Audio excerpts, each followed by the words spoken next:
Ang buhay kong minsan ay walang direksyon,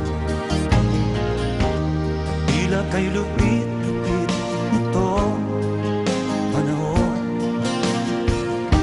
Huwag kang mawawalan ng pag-asa,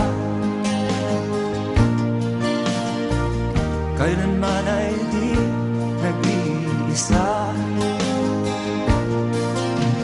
Huwag kang sumuko